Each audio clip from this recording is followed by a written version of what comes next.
I'm the computer man.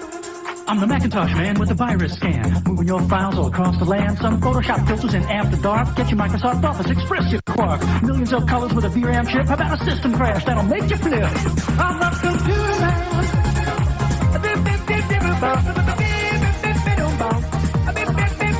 I'm saying Windows 95 is plug and pray. If it's fonts you want, you gotta go to MacWay. Log right on as my personal guest. You'll have Macintosh software on your desk.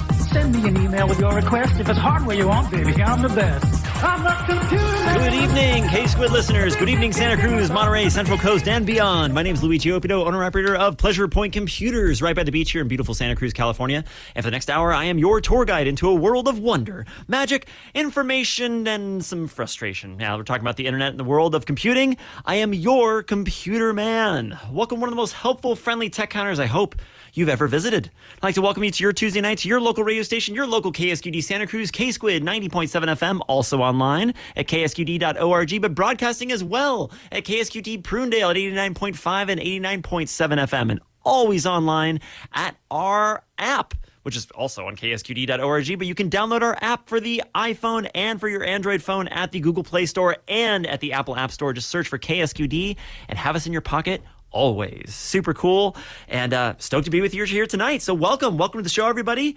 Whew, we got a lot of stuff going on. There's a lot of things happening this morning alone, let alone what's happened in the last week. So we're going to get to it real quick. Of course, if you ever say to yourself, wow, this guy's talking a little bit quick, how am I supposed to get all these steps down? Let me tell you about it. First, you're going to head over to the KSQD website, where you can check out all the cool things that are going on here at the station and in your local community, as well as around whatever else is going on.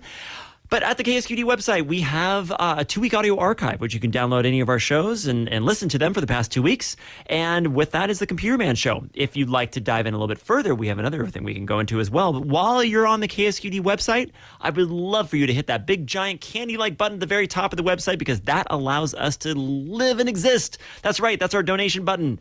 It allows us to be beholden to our community and to you, the listener, alone, rather than going out to corporate sponsorships or paying for some other weird stuff. We don't want to do that. We want to be for you, by you, and, well, for you again. So here we are at KSQD and at ksqd.org. Please hit that donate button, and we thank you for it, always. It allows us to be here, allows the amazing volunteers to come in, but also allows those electrons to flow through the board, because love can't push it all.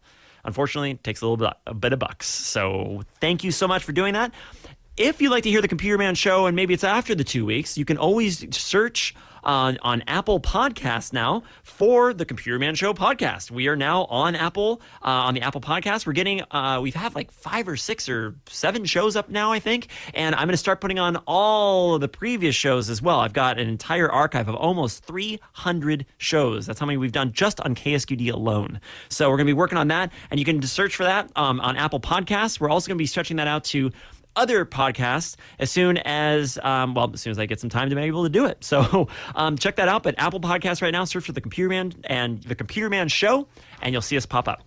But while we're here, this is a live call-in show at 831-900-5773. That's 831-900-KSQD. And we want to give you an opportunity to give us a call here at the station. We've got the 2 knots live, which means our phone lines are cooking. And we would love to hear from you here at the station. If you got any questions, comments, concerns, anything going on with your machine, or you just want to say hi, that's cool too.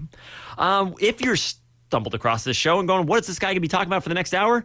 At 100 miles an hour, well, it's going to be updates, new devices, testimonials, scams, and of course, our call-ins. What's going on with your bench? I want to see what's going on with your machine, your thing that maybe you got over the holidays and you finally have given up on it because it's not doing what it's supposed to be doing. Or it was doing everything it was supposed to, and now today, it is not. So that's the lovely world of computing, huh? Super fun. Sometimes things work, and a lot of times they don't. But we're here to help you and here to make your kind of brain get unraveled, or at least to hear that it wasn't you, right? Like that the machine did something weird and you didn't cause it, which just alone makes you feel better. So we're here every Tuesday night from 6 to 7 p.m. And again, our phone number, 831-900-5773. Or you can jump on your email, standard email, and just email us on air at ksqd.org. Or our third way we have now, which I'll see come across here, is you can jump on the app and actually send us a little message, either a voice, a Vox Pop a message, or you can actually send a little email to the station and just let us know what you're thinking, or if you have anything going on, or if you can't add up your email. So a lot of ways to get a hold of us here at the station, or sit back and relax, and we're going to get into some computers here in just a moment. So All right, Computer Man Show is underway. Let's talk about some stuff that, man, a lot of this stuff is like diving into politics. And, I've never really been a political human, even though I am a human and we're living in a place that has politics. So therefore I am a political human, I guess. But a lot of this stuff, I've been finding that politics have been creeping into all my beloved technology so much. And and I started realizing how much politics have always been in technology, but just now technology is so important that it is in politics. And all these tech people are now pushing their politics into politics, as we see that the four top people, it's like Bezos, Ellison, Zuckerberg, and Musk all have over $1 trillion. And they're saying in the next 10 years that Musk is going to have $1 trillion. One of the only people that's going to have more money than 186 GDPs, countries, 186 GDPs. Anyway, so there's lots of crazy stuff going on with all these tech things. Even though SpaceX is super cool and they flew that rocket like around the planet. Did anyone hear about that? Nope. Nope, we don't hear about that kind of stuff. They flew a 25-story building around the planet. Pretty cool. Actually, I think it's 25 stories when it has all the boosters and stuff. I'm not sure how tall it is when it actually went, but it went around and that was really cool and never really heard anything about that. But one of the things that happened this morning that I wanted you to know about, that does have something to do with politics, I don't really want to talk about it, but it has to do with your Meta experience, your Instagram experience, your Facebook experience. And this is important. And it's important because Facebook already has a lot of problems. Facebook already is greedy. Facebook already will take anybody's money to broadcast any type of thing, any business, whatever, and has a very lackluster approach to removing things, unless it's literally child exploitation or like I don't even think drugs will do it. I don't think illegal drugs will do it. I think it's trafficking at this point or terrorism. It's like extreme, those things, right? So if someone's on there saying, hey, we want to buy tickets to this resort in this place, look at these photos that I created with AI to fool you that I have a resort and you can buy tickets and stuff, they can do it and they can sell tickets. And if you're gullible enough to buy them, then you can buy them, and there's no problem with that. There's no checks and balances. There's no process in case you get screwed to get your money back. Nope, none of that. Just go for it. So this morning, Mr. Zuckerberg, the CEO of Meta, who controls Facebook and Instagram and lots of other stuff, they own a lot of other things. They are basically getting rid of fact checkers. Yeah, fact checkers. So right now, if you're on Twitter, X, whatever it's called, if you're on that service right now, fact checking is no longer on X or on Twitter. Right now, there are community moderators, community commenters, and what they'll do is if you see something that is incorrect or see something that has a falsehood in it or something like that, then you can then have a community note applied to it, or you can apply to have a community note put onto it. And if enough people have that community note and say that thing about it, then it'll get put on or put underneath the message. Like if Elon Musk says, I'm leaving to Mars. I'm leaving Mars tonight. I'm going to Mars tonight. See you all later. And then everyone could say, no, I saw you. Yes, I saw you this morning, and I'm going to see you tomorrow. You can't be leaving. And a ton of people say that, and then it would show up underneath, hey, Elon Musk actually isn't leaving for Mars tonight because people have said that he has meetings tomorrow morning, and so he's probably not going to be doing that. And that's it. That's it. That's what it is. That's the fact checking that is going on right now on X. So Facebook has had fact checking because Facebook is the cesspool of misinformation right now. It is nuts. I'm not talking about political stuff. I'm just talking about like two-headed alligator stuff, like, Bat Boy stuff, Hillary Clinton adopting an alien child type stuff. And people are like, oh, yeah, look at this, and videos of, AI landscapes and then literally selling tickets to go see these places that don't exist that have been created by AI. And then, people are buying tickets with that. So the sweeping changes are coming across. They are replacing the fact checkers with user-generated community notes. That's what it's called. And for the quote from Zuckerberg today, quote, fact checkers have been too politically based and have destroyed more trust than they've created. What started as a movement to be more inclusive has increasingly been used to shut down opinions and shut out people with different ideas, and it's gone too far. He also acknowledged that there's a trade-off in the new policy, noting more harmful content will appear on the platform as a result of the content moderation charges. Now, there are 2 billion, with a B, boy, billion users on Meta, right? 2 billion Meta users between Instagram and Facebook, etc. $2 billion. That's a lot of people that all of a sudden are now going to get inundated with even more fake stuff. More fake stuff, right? Zuckerberg also said that he seeks to improve his relationship with the incoming president before the president-elect takes office later this month. Meta announced Trump ally UFC CEO Dana White would join the board at Meta. Okay. And Meta also said it's donating $1 million to Trump's inaugural fund because Zuckerberg wants to take a, quote, active role, unquote, in tech policy discussions. And it seems to be if you pay in now, you get to see the table. But I guess it's always been. But it's they said they well-intentioned at the outset, but there's just been too much political bias in what they choose to fact check and how, unquote. So also Meta gave Trump's team an advance heads up that the moderation policy change was coming. It's also they were asked if, or Trump, I guess, was asked if they felt the decision by Meta was a direct response to threats Trump has made to Zuckerberg in the past. And Trump said probably, yeah, probably. So Meta's announcement today is a retreat from any sane and safe approach to content moderation, calling the changes political pandering. I guess back in 2016, the company launched an independent fact-checking program in the wake of claims that it had failed to stop foreign actors from leveraging its platforms to spread disinformation and sow discord among Americans, because there's been a very large disinformation campaign gone on by multiple countries that have been flowing through Meta and into the minds of a lot of Americans. It's been proven, it's been shown, they can see the IP addresses. You don't even need to see the content. You can just see where the content's coming from and go, oh, that's where it came from. Just to let you know, I don't even need to tell you about the content. I can just tell you where it came from, and that's all you need to know. It said, but now Zuckerberg is following the footsteps of fellow social media leaders Musk, who after acquiring X then known as Twitter, dismantled the company's fact-checking teams and made user-generated content labels called community notes, is the platform's only method for correcting false claims. So if you are on Facebook, if you're on Instagram, be prepared. Also, the big thing, too, that Meta's doing is they're pushing forward a lot of these AI-generated profiles. Did you hear that? Profiles that are AI-generated, that do not exist. These humans do not exist as a profile. It is an AI-generated thing. And right now, Meta is saying at the very bottom, after you scroll down a couple pages, that this is an AI generated by Meta or something like that. And that font keeps getting lighter and lighter and lighter. So the font may be down there, but it might be in like an 03 white or something like that, where you can barely see it unless you turn your contrast way up or way down or something. So just to let you know about what's going on, there's some weird things and some weird changes happening, and that's one of them. So also, this is something that happened on the 2nd of January. We always talk about net neutrality here. Net neutrality is one of the most important things that the internet is based on for 2 decades. Net neutrality is held strong because net neutrality, because of it, you can go to YouTube and learn how to play piano. At the same time, you can then open a new tab and go check out what the sports scores are without having some type of subscription, right? Or you can go online and do a search for dress shopping if you want, and then you can go and look at a Chinese website if you want to, or go to one in Australia. It doesn't matter.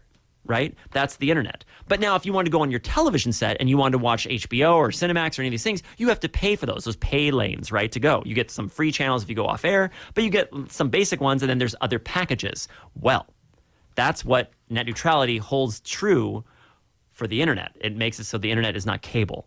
But net neutrality rules were just struck down by an appeals court after nearly 2 decades of fighting. The battle over regulations that treat broadband providers as utilities came to an end on Thursday. So the Federal Appeals Court struck down the Federal Communications Commission's landmark net neutrality rules on Thursday, ending a 2-decade effort to regulate broadband internet providers as utilities. Don't know what this means yet. This sounds bad. Battleforthenet.com has not updated their website about this at all. But again, if you're curious what net neutrality actually is, the definition of net neutrality is the principle that access to all websites and web services should be equal, and that anyone can start their own website or service and make it accessible to anyone with internet access, just like any other website or service. Again, that's the whole idea that someone like in Kenya has a brilliant idea and makes a website, and everyone wants to be a part of it, and you can then go and join and see this Kenyan website, or see this European website, or see this website that somewhere in Nebraska made. It doesn't have to have a pay lane. It doesn't have to have extra stuff to get to it. Everyone can get to it because that's net neutrality, and the world will kind of join in with you to find that, right? So this going away is bad. It's not a good thing. So I'm not sure what this exactly means. And the court's decision to put an end to the Biden administration's hallmark tech policy, which had drawn impassioned support from consumer groups and tech giants like Google, and fierce protests from telecommunication giants like Comcast and AT&T because money. it's going to be interesting. So it's going to it puts to bed an issue that unnecessarily sucked up a lot of oxygen in tech and telecom for 2 decades now. We're going to see. We're going to see. Battleforthenet.com if you're really curious about what's going on out there. And they haven't updated anything since this kind of went through. I'm curious if this is going to flow or something else is going to happen. I haven't really heard much else about it besides this article. So, but it's important. It allows us all to go online, so we need that. Okay, let's see if there's any. Oh, also, everybody, Santa Cruz Wharf.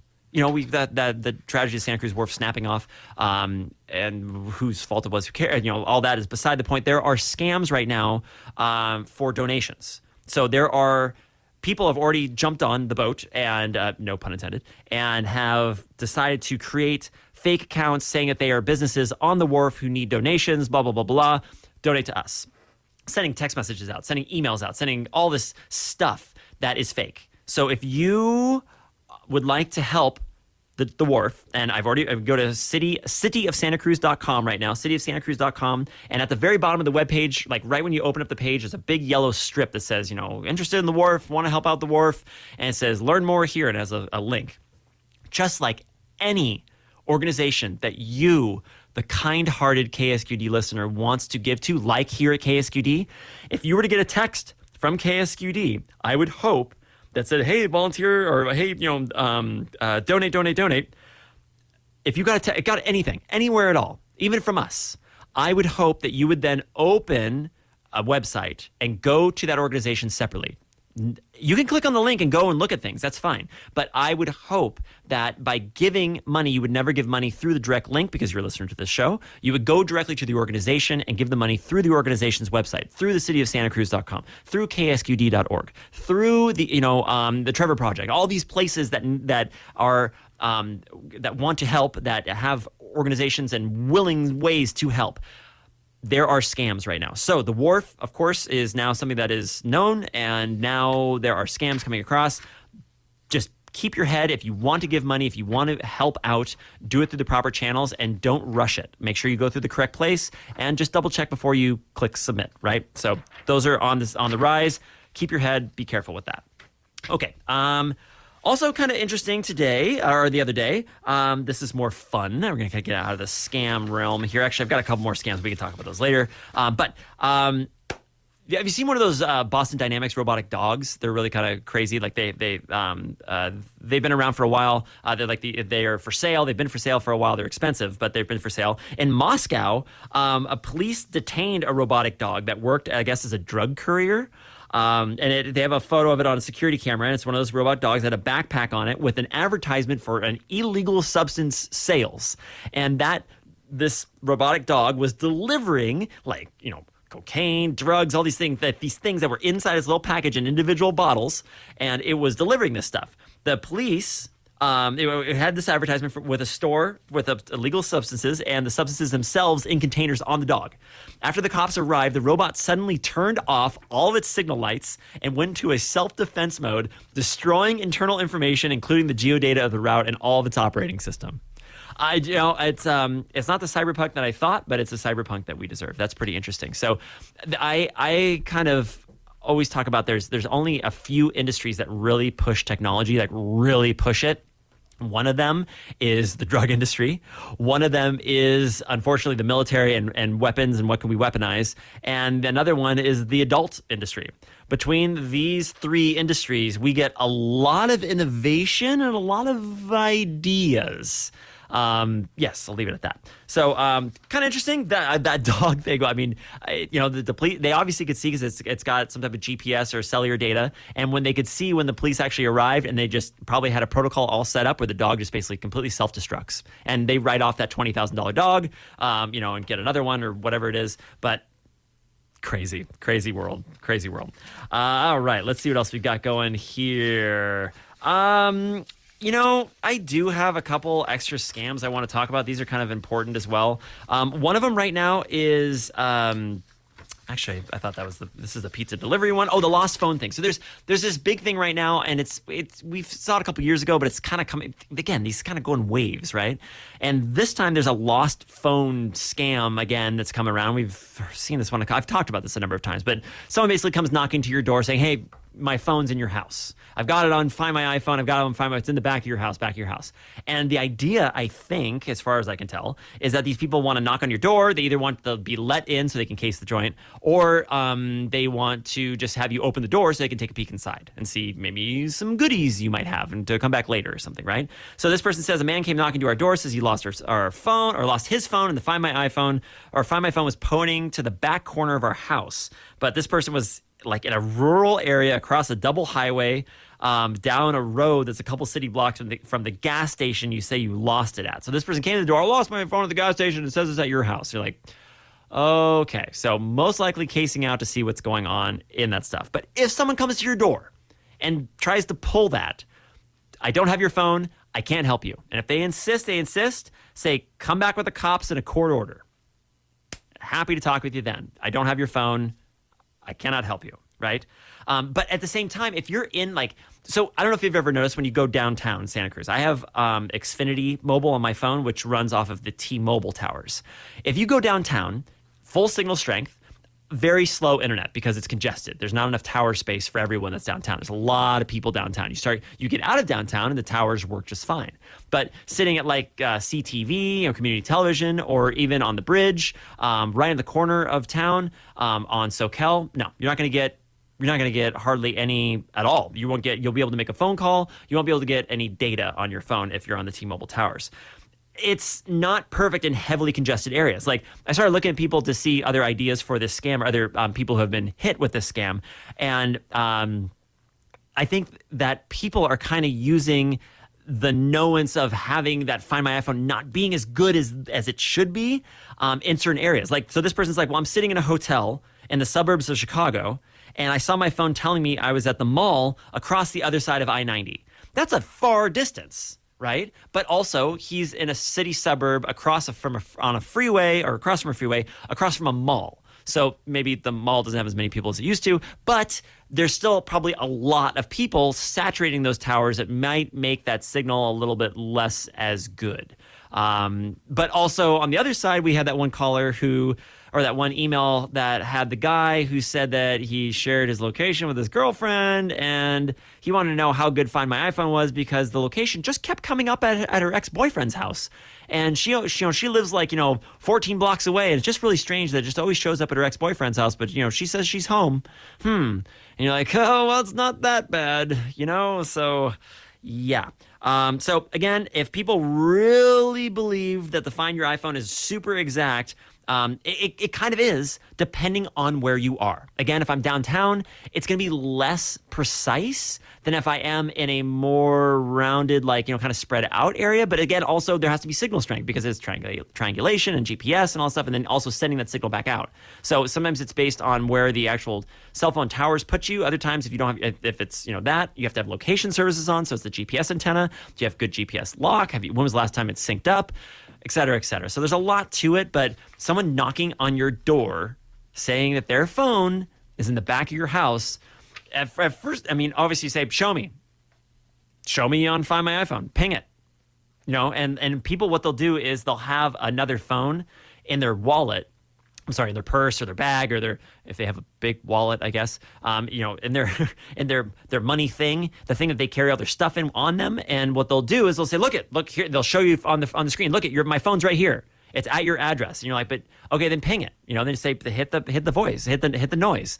And then that's when it goes off in their bag, or if it goes off in their jacket, or they say, no, I don't want to do it. No, it's here, ping it. And they're like, dude, ping it and we'll find it together, And so but at the same time, don't answer the phone, don't answer the door, or don't answer the phone. Either way, I don't know. Okay. Next one says, oh, this is kind of weird. This is a pizza delivery scam that's going on. A call from no caller ID saying she was outside with my pizza. Told her I didn't order pizza, then confirms my address and my name. Maybe my friends bought me a pizza or something. I look outside the window, there's nobody there.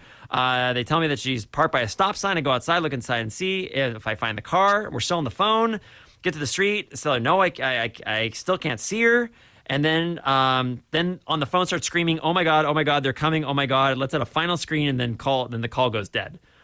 What is that? Is that a scam? Is that someone screwing with me? What is that? And I was like, that would freak me out too. Person ran back into their house as fast as they could. Got back inside, looked out the window. There was a man at the end of my block sprinting across the street. I don't know what's going on, but I'm super freaked out. Don't feel safe. Like, that is weird. Okay, so a lot of just... Yeah, that could be a scam. That could be just someone weird. I don't know why they're calling you with your address and stuff. But I would call the police non-emergency on that one. Anytime you get something weird, someone standing outside your door, please call the police non-emergency line. Or if it's even scarier, call the emergency line. Well, getting off the side of computers here. Okay, so no, let's see. U.S. Treasury was hacked. Yes, it was.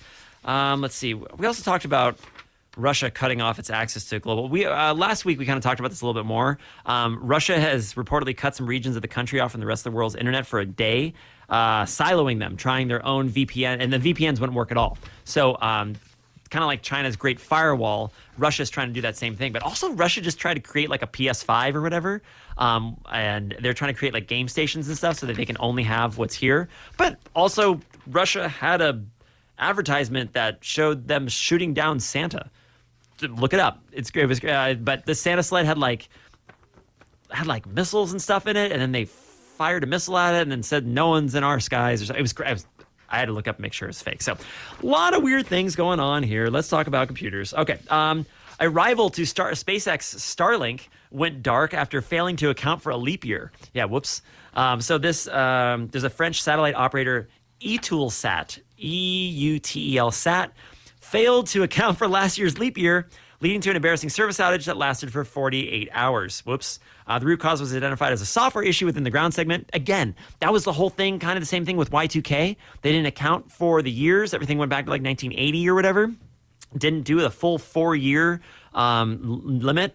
Kind of the same thing. You have the wrong clock. If you don't have the right clock on most things, like if you were to set your clock to yesterday on your computer, you would go to websites and they would be wonky and weird and things wouldn't load and it would kind of log in. It wouldn't log in. It would kind of log in. It would give you, say you have a wrong password. There's a certificate error and all sorts of weird stuff because nothing matches. There's a security certificate that was launched today. Your computer also has a security certificate that's supposed to match up. If they don't, you don't get in. And something like that would kill internet, especially if the programming is wrong. As soon as you found it out, they could fix it, throwing everything back up, and everything would work just fine. But yeah, so again, something knocks out an entire internet service basically because they didn't count for a date and time. Crazy. But that's the way things are. Everything is super fragile. Like all this internet stuff. If you're listening to us over the internet right now, the fact that you are, first of all, is a modern marvel of engineering, right? First of all, but it is incredibly fragile with teams of people keeping everything up and running, and also redundancies in place to make sure that when those systems fail, that other things can pick up. I mean, we have RAIDs, RAIDs, RAID systems in computers simply for the fact because we know things fail. It's mechanical, it's electrical, it's something that functions. It will fail eventually. It will. That's how it is. So, fragileness around the world here. Okay, so I've got a number of someone sent me this also too before we go to break. They sent me a should you upgrade, and it was a GeForce RTX. It goes off from the RTX 4090, which is like one of the latest cards, all the way down to the GTX 1030. 4090 is not a latest card, but I'm saying one of the ones that most people have that's one of the newer cards.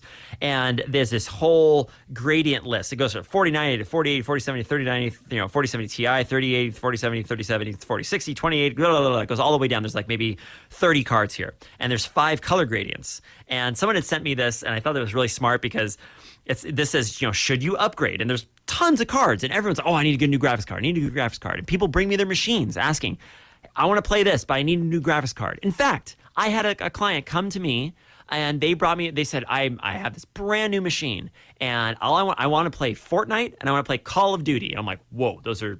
Okay, so I want to race in the tricycle races, and then I also want to go and race in F1. You're like, whoa, okay, those are 2 very different requirements, right? So, but we'd always look at the top requirement, because then if you can do the top requirement, you'd be able to do the bottom requirement, which would be Fortnite.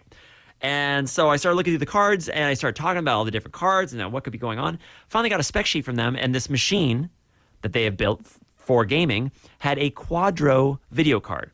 Quadro video cards are designed for CAD, for computer-aided design, not for games. And in fact, would be horrible for games because they don't have anything running and it wouldn't run properly and the polygons are being processed different. Everything's wrong. Everything's wrong with the Quadro card for gaming.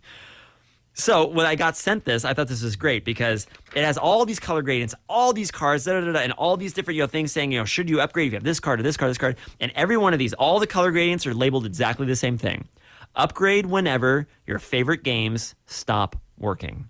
And that is exactly it. Don't fix it if it's not broken. If you got a brand new monitor and it doesn't do what it's supposed to do, then you can start looking and seeing the cost value in that and see how much money it's going to cost you to get the monitor to do what it's supposed to do. Is it a cable or is it your graphics card? Does your new computer have space for that new graphics card? Do you have the money for the new graphics card? Do you have the processor and the power supply for that? All these things go into play, right? But do you need it? Should you upgrade? And again, upgrade whenever your favorite games stop working. And I love that because you don't need it. If everything's working, you don't need to fix it. Okay, ladies and gentlemen, we're halfway through here on the Computer Man Show here on KSQD Santa Cruz, K-Squid 90.7 FM and online at ksqd.org, as well as our app on the Google Play Store and Apple App Store.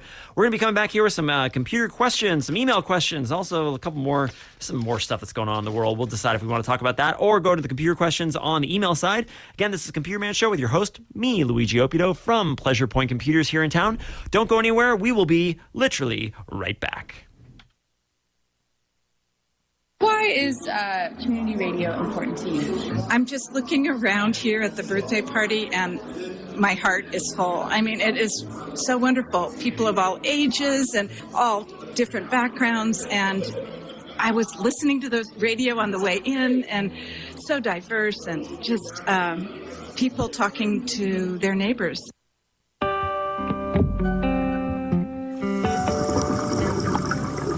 You are listening to K-Squid 90.7 FM. K-Squid, community radio for the Monterey Bay.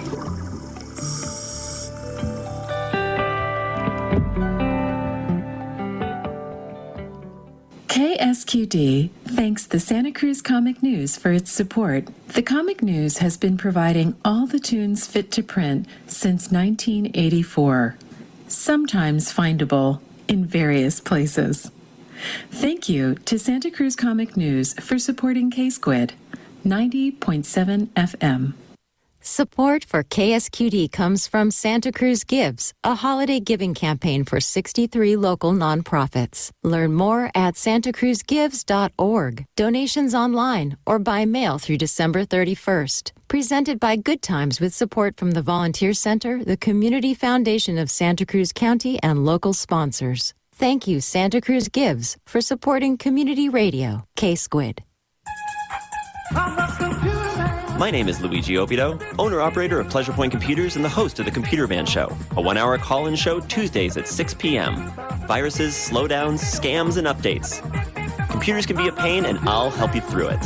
Send me an email with your request. If it's hardware you want, baby, I'm the best. I'm the computer. If it has an on switch, we'll probably talk about it on the Computer Man Show Tuesdays at 6 p.m. only on KSQD 90.7 FM Santa Cruz. Get into a computer.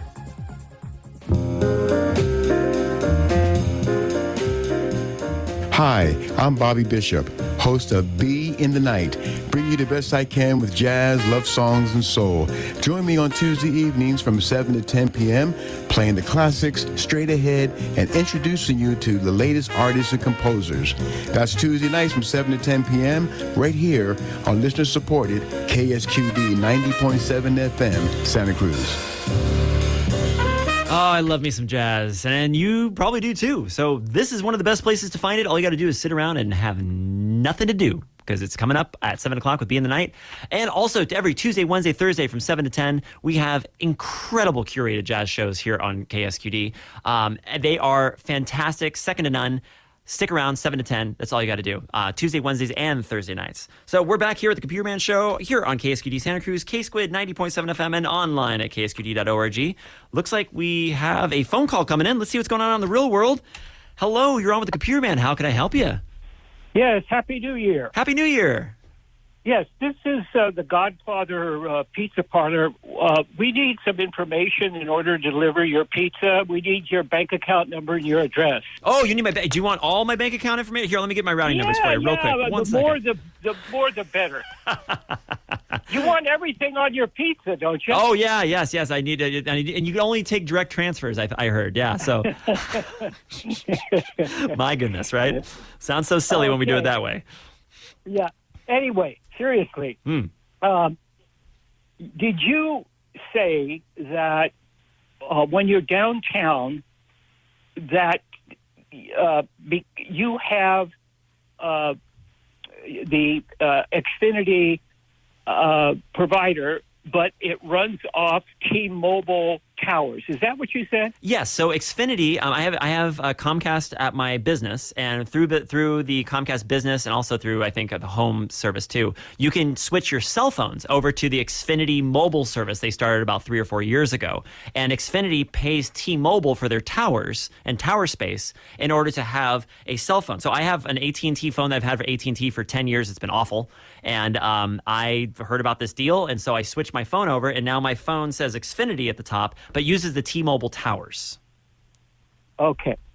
All right. So that brings me to my question. Yeah. I have Xfinity service for Wi-Fi and my cell phone. If you live in rural area of Santa Cruz, like Santa Cruz Mountains and stuff, would you advise to do the Xfinity, or because they're using the T-Mobile towers, would you get better and a wider range of reception throughout the county if you signed up with T-Mobile instead of Xfinity? You would get exactly the same service if you sign up with T-Mobile as you would get with Xfinity, because they literally are using the same physical equipment. So if you already have Xfinity, I would highly recommend calling 1-800-COMCAST and talking with the person that answers. They'll look up your account and be like, hey, I was thinking about switching my phone over, and the prices are crazy. They're really decent, and I've been pretty happy with the service.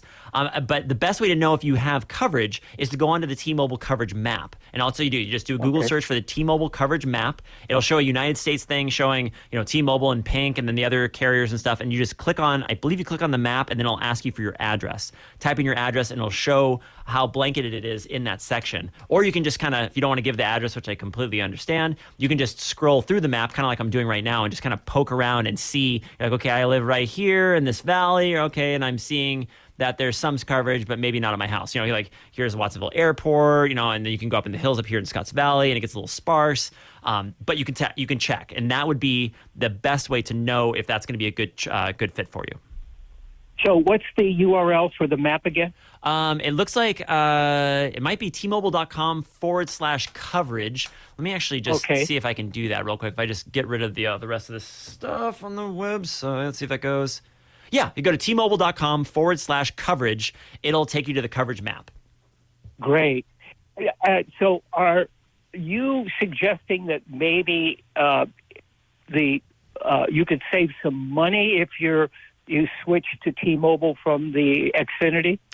Yes, so my AT&T bill, I was grandfathered in on some old terrible plan that had 2 gigs, of data, which was nothing, but the signal was bad, and I was spending something like $120 a month or something like that.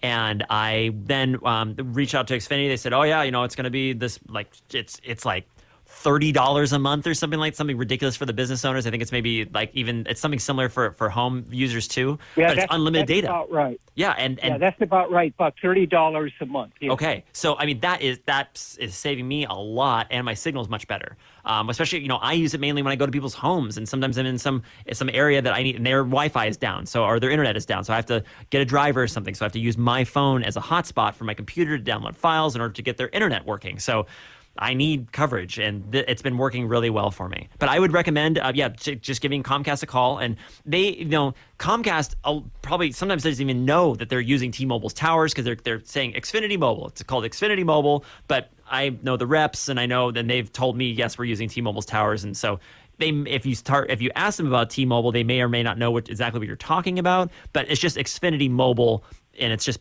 being hosted by the T-Mobile physical infrastructure. So it sounds like you're saying Xfinity Comcast is the best buy for your mobile phone. I believe so because they bundle it with your internet, I think. But check with T-Mobile for their prices too. But again, I think if you get a plan, you get a deal if you get it bundled with your internet and stuff. But just double check on me. I'm not sure. Okay, thanks so much, Luigi. Great program as always. Thank you. Thanks, man. I appreciate the call. Always great to hear from you. Take care until next time. All right, bye-bye. That leaves the phone lines open for you here at 831-900-5773. We go all over the place here. We talk about phones and stuff. If it basically, like we always say, if it has an on switch, we'll talk about it. And I'd love to hear from you tonight, 831-900-5773. We got about 16, 17 minutes left in the show here. Let's see, I got a bunch of, let's go through some of these. I got emails, right? Here's my emails. I have all this stuff, right? Just so many things. There's also there's a big warning that came through from Apple's update. It says an Apple's update mistake, and this came out on Forbes. And this, so I guess just recently, people are saying, what happens on your iPhone? Does it still stay on your iPhone? And and this is talking about photos. So there's something called the Enhanced Visual Search feature, and Apple has basically auto-opted everybody into this guarantee or into this service, which is theoretically violating its fabled privacy guarantee. So again, just real quick before we even get into it, if you go to Settings, Apps, Photos, and then you open up the photos or go to Settings General, it should show you there, and it's basically it's an enhanced visual search. And what it does is cloud services have scanned for, child, adult material, stuff that's not supposed to be around, but they scan your photos when you upload them to the cloud. That's been happening for years. And that's not to protect you, that's to protect the companies from being sued and all this stuff, right? Unfortunately. But the idea is that, a lot of people were nervous for a little while because it was false flagging a lot of people. Like, say, you're giving your kid a bath, you take a cute photo of them in the bath, and all of a sudden your phone automatically uploads it. Well, now there's a naked picture of a child on your phone that it gets flagged, and all of a sudden, you're getting flagged for child stuff. And whoa, so they kind of fixed that a little bit and stuff. But the idea is this is supposed to help the service and all this kind of stuff. And there are two serious issues here for Apple. First is optics when it builds a brand on privacy, etc. And then there's also a thin end of a problem with the device cloud photo scanning. And again, this C-SCAN proposal, it happened in 2021 when this all started. C-SCAN imagery, where multiple images were flagged and then sent them for human review, and then humans are supposed to look at them. And I mean, that is one of the worst jobs in the planet, is to review these things. And every once in a while, there's these interviews of people that come out, and they get interviewed about how they had to sit and look through this material that had been flagged. And a human has to look at it, say, yes, this is bad, or no, this is fine, let it go. And so you can imagine what comes across their bench. But this says the enhanced visual search allows you to search for photos using landmarks or points of interest. And again, I think this is all in the Apple Intelligence stuff that we've talked about before, the idea of it, again, without any weaponization or any kind of data screwiness, is really cool. If I have a photo out of the 96,000 photos I have on my phone, and I say, find me a photo that has two dudes standing in front of a fountain. One of them has a green shirt. And I know because I know my buddy had the green shirt when he was standing in front of the fountain. I can't find that photo. And I had my GPS off, so I'm not looking by places. I want to just find that photo. Theoretically, this Apple Intelligence will be able to search through my photos and find that photo based on that criteria. Right now, if you just say dog, it'll search for pictures of a dog. Or if you search for baby or flower or something, it'll show you the pictures that have those things in it. But now with Apple Intelligence, theoretically, you can be more specific. So this enhanced visual search that they're talking about says your device privacy matches places in your photos to a global index that Apple maintains on our servers. And then we apply homomorphic encryption and differential privacy and use an OHTTP relay that hides IP addresses, OHTTP, that prevents Apple from learning about the information in your photos. But it says, of course, even a technical person says, I don't understand most of the technical details of Apple's post, but I have no way to personally evaluate the soundness of Apple's implementation of the advanced visual search. Computing privacy is simple. If something happens entirely on my computer, then it's private. Whereas if my computer sends data to the manufacturer of the computer, then it's not private, or at least not entirely private. And that's what they're talking about.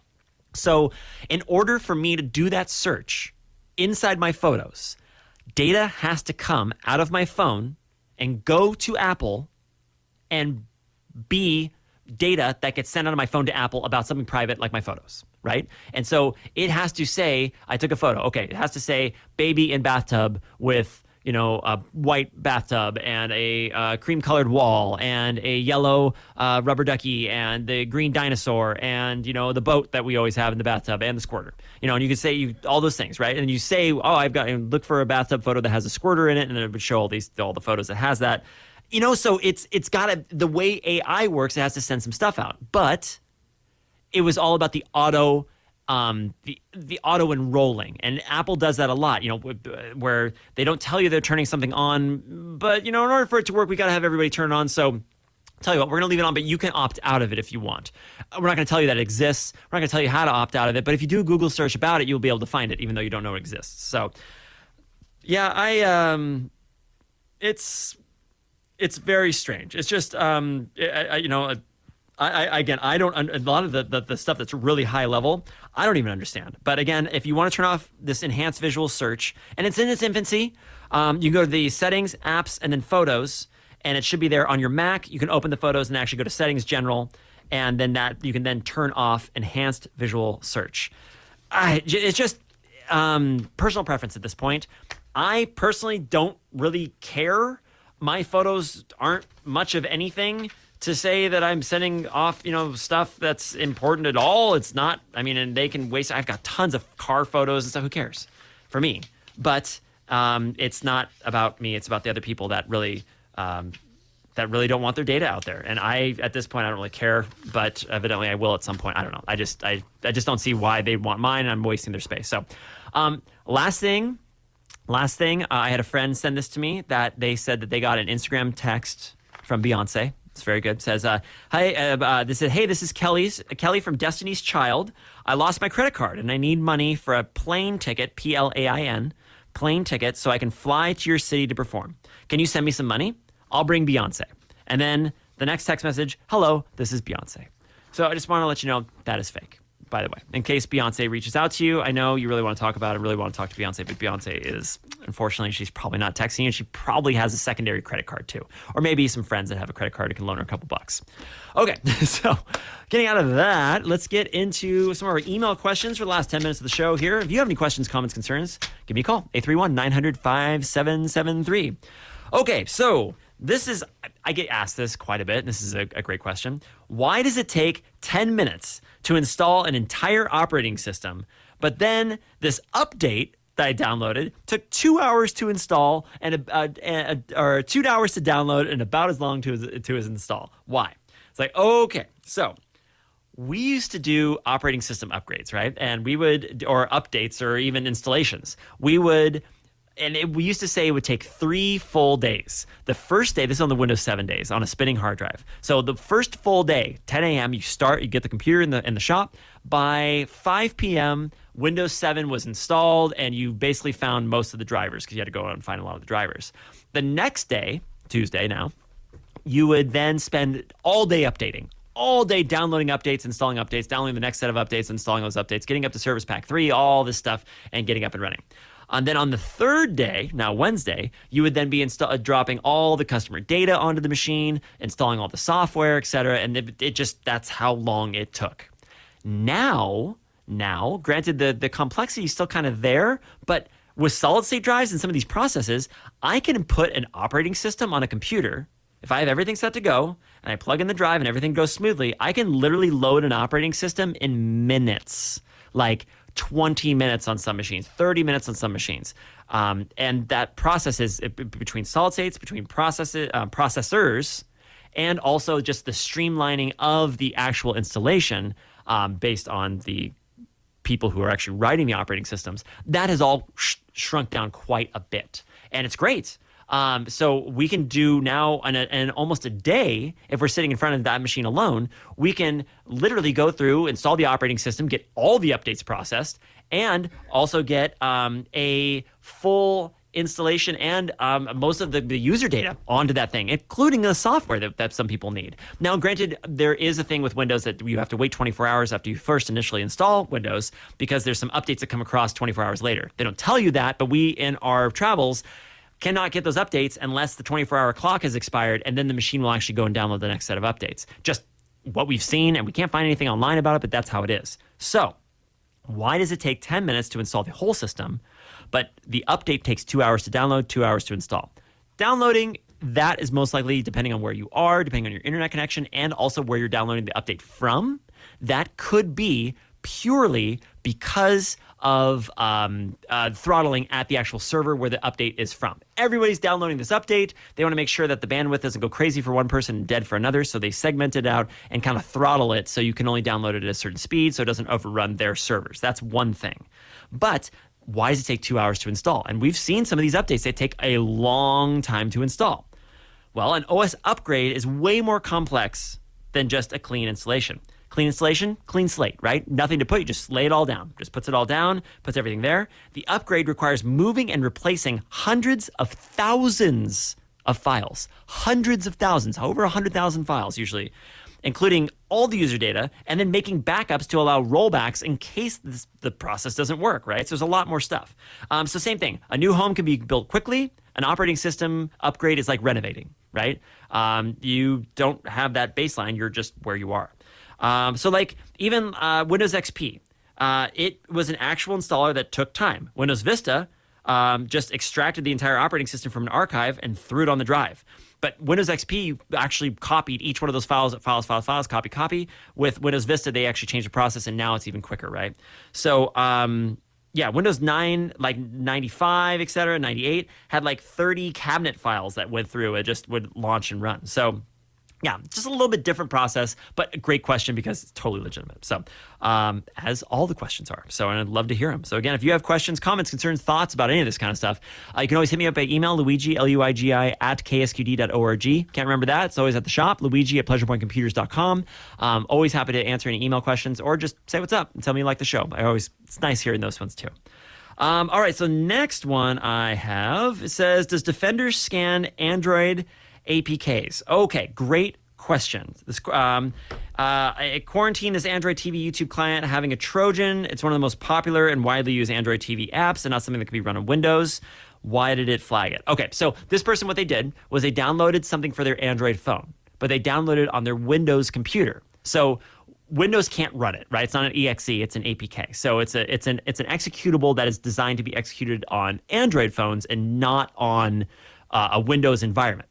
And this person then, so they downloaded it using Windows. There it is sitting in the downloads folder. Like you can download, Apple DMG files and put them on your Windows computer. They're not going to do anything. They're not going to launch or run or anything, but there they are. You can download it. There's a file that does stuff. I can open up a text document and just mash on the keyboard and then save it as, something.exe. And yes, the exe will launch. Is it going to do anything? No, but you can have it on your downloads, right? So will your Windows Defender scan a file that's not designed for Windows?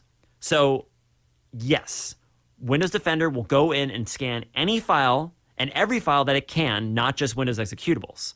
I don't know exactly what that file is, if it's doing something specific inside that file, but yes, Windows will scan and do that. An APK can be executed on Windows via the Windows subsystem for Android, actually, I found out. But it's going to also be phased out within a year or so. So now that you know about it, it's going to go away. And also, if it's a TV file, like a phone file or something, it doesn't really matter. APK is just a zip file at that point, just not normally opened by Windows files or Windows file structures. So APK would just be like a .zip or a... what are those other ones? RAR file, RAR, which is opened by like WinRAR or one of the other programs that opens up compartmentalized, compressed files. So yeah, so it would scan it, and it would scan most files. So it might be coming up with something. It might just see it as something weird, like, hey, well, there's some weird executable on your machine. If you know you got it from a reputable source, there are false flags in the Windows Defender system. There's false flags in every, virus scan. And that's kind of a weird thing to have on a Windows computer, so I could see that it might flag it. But just double check where you got your download from. And what I would even do is go to the place you know is a good place to get it downloaded, download it again, and match the two file sizes. See if they're the same. And if they are the same, do another scan on that one, see if it flags. And you're like, okay, I know this is a legitimate thing. I'm going to ignore the virus scan for this time and just let it do its thing. So, or I'm going to run this software for it. So, yeah. Okay, next one. Last one I think we'll probably be able to get to today for this week. Coming back from a holiday and having a hard drive start to die. Come back from vacation 4 days to a dying hard drive. Oh, welcome home. And I have no clue why or when the PC's been off and no power's even been going to it for the drive isn't that old, maybe 3 years old. It's a Seagate Barracuda. Seagate Barracuda. Why am I making such a big thing? Because at my shop, I have a wall of Barracuda drives. We make jokes.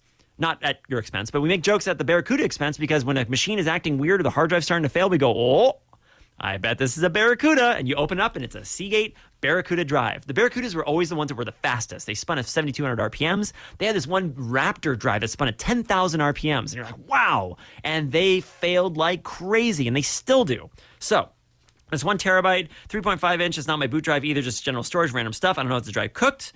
And it said every time I shut down the PC, it boots to disk repair. I bet if you pull that machine out, that drive, and put it into a smart status detector to check the overall health of the drive, it's got bad sectors. I bet it's failing, and I bet part of your operating system was in one of the bad sectors. The drive tried to copy that data out of the bad sector into a good sector, like a slice of pie that's been blocked off like a bad neighborhood, like Final Fantasy VII or something like Sector 7. And from that, then it got copied out, but not all of it could be copied out because it's a bad sector, so not everything could get out of the neighborhood. They lop off the neighborhood, you try to restart, and you don't have all your system files. The machine freaks out, stops, blue screen. So you have to repair it or completely reinstall the operating system. But you're not going to do that on that drive because I bet that drive is failing. And you know what? It happens. It happens when you turn it off and you turn it back on. It could happen in any way, at any reason, any means. It just happens because it's mechanical and mechanical things die. So that's what happens. All right, ladies and gentlemen, well, we reached the end of another Computer Man show. Always stoked to hear from you. Love my calls. Love all of you. I hope you're having a great start to the new year. If I missed your call tonight, you can always reach me by email, Luigi, Luigi, at ksqd.org or Luigi at pleasurepointcomputers.com.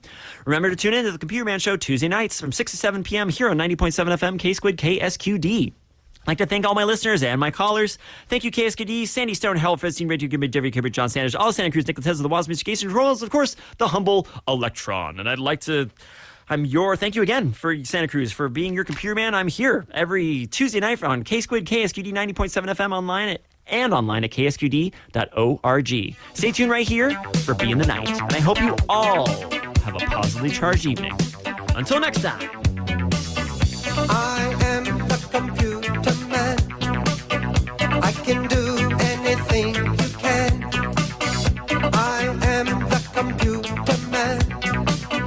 I can do anything you can. Computer man, he is your friend. He gonna help you again and again. So if you have a question or two, he's got the answer just for you. I am the computer man, and I am ready for questions now, thank you. Mr. Computer Man, how much is 2 plus 2? 4.